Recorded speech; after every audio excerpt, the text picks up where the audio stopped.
এই মানচিত্রটা 1947-এ মূর্তি পূজারীদের হাত থেকে কেড়ে নিয়ে আল্লাহ তাআলা দিয়েছিলেন তার সেজদার ভূমি হওয়ার জন্য। মুসলিম মানচিত্র হিসেবে দিয়েছিলেন, ঠিক নয় কি? এবং জিন্নাহ মোহাম্মদ আলী জিন্নাহ কোরআন হাতে নিয়ে বলেছিলেন, দিস ইজ আওয়ার কনস্টিটিউশন। এই যে দেখেন মুখস্থ আছে মানুষের। ওনাকে প্রশ্ন করা হয়েছিল নতুন রাষ্ট্রের কনস্টিটিউশন কি হবে, জিন্নাহ তখন এই কোরআন হাতে নিয়ে বলেছেন। আল্লাহু আকবার। আসল দোষটা হয়েছে এখানে, আসল দোষটা হয়েছে এইখানে। কেউ শান্তি পায়নি, সুন্দর পরিণতি নিয়ে কেউ যেতে পারেনি। আমি উপদেষ্টাদেরকে যার কাছে গিয়েছেন বলে আসছি যে তুমি সবাইকে জানাই দিও যে এই দেশে রাজনীতি যদি করো তিনটা জিনিস লাগবে। ইসলামিক এক নাম্বার, ইসলামিক কোরআনিক হতে হবে। যদি তুমি একটা সুন্দর পরিণাম নিয়ে মরতে চাও, সফল রাষ্ট্রনায়ক হিসাবে, প্রধানমন্ত্রী হিসাবে যুগ যুগান্তরে এই 18 কোটি 20 কোটি বা অনেকে বলে আসলে আমাদের জনসংখ্যা 30 থেকে 40 কোটি, কিন্তু স্বীকার করে না। আমার মনে ওইটাই সত্য। যাই হোক, নাহলে এত মানুষ আসে কোত্থেকে? যেখানে যাই লোকে লোকারণ্য, মসজিদে যাই মসজিদ ভরা, সাপের খেলা দেখায় ওখানে তো দেখাই যায় না, জুতার উপরে খাড়াইও দেখায় না, লোকে লোকারণ্য। ও চানাচুর বিক্রি করে, লোকের কোনো অভাব নাই। মাহফিলে যান, দেখেন আলহামদুলিল্লাহ, যেখানে যান সেখানে অনেক লোক না।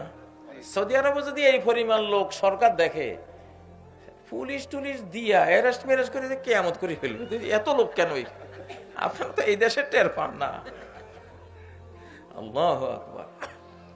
তো শাহজালাল রহমাতুল্লাহ আলাইহি এই বাংলাদেশ শাসন করে গিয়েছিলেন ত্যাগী শাহজালাল। আজও আমরা দোয়া করি, মুসলিম শাহজালাল, ত্যাগী শাহজালাল দিয়ে গেছেন, কোনো কিছুই হরণ করে যাননি, ঠিক নয় কি?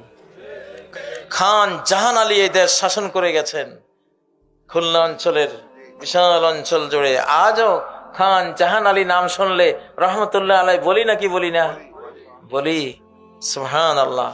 শাহপরান, তারপরে শাহ মাকদুম, এগুলি এরা সব তো সেই যুগের শাসক।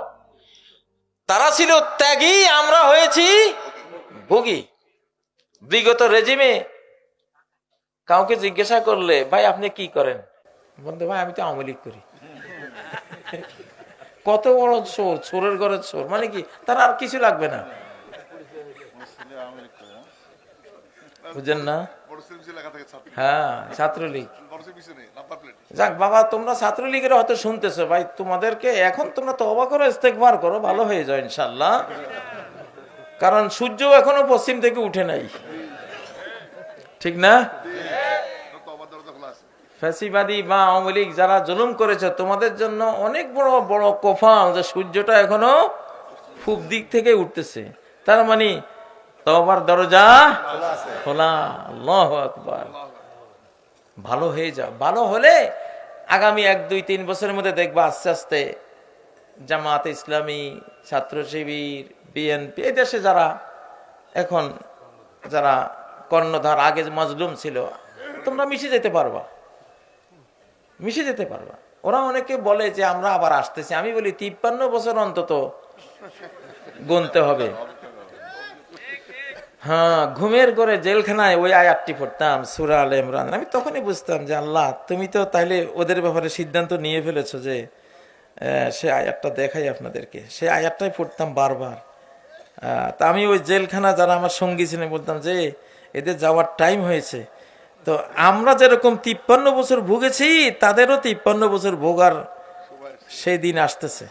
এখানে আল্লাহ তাআলা বলছেন যে وَتِلْكَ الْأَيَّامُ نُدَاوِلُهَا بَيْنَ النَّاسِ।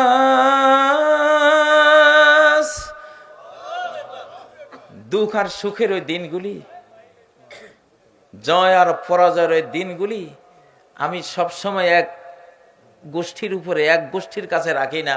কখনো বালতিটা এদেরকে দেই, কখনো এদেরকে দেই। আল্লাহু আকবার। সূরা আলে ইমরানের আয়াতটা। তো আল্লাহ তাআলা ওদের হাতে ছিল জয়ের বালতি আর আমরা পরাস্ত ছিলাম, ঠিক নয় কি? এখন এটা কার হাতে? তোরা যে বলছে আবার ফেরত আসবো অন্তত 53 বছর পরে, কারণ আমরা 53 বছর ভুগেছি, ঠিক নয় কি? হ্যাঁ, অতএব তোমরা এত তাড়াতাড়ি ফেরত আসবা এটা অসম্ভব, অসম্ভবের উপর অসম্ভব। এটা সুন্নাতুল্লাহর খেলাফ। আর বিশেষ করে এই বাংলার জমিন আল্লাহর প্রিয় জমিন, মুসলিম মানচিত্র। এটা জিন্নাহ সাহেব কোরআনকে ইনস্টিটিউশন ঘোষণা করেছেন, আমরা বাস্তবায়ন করবো ইনশাআল্লাহ।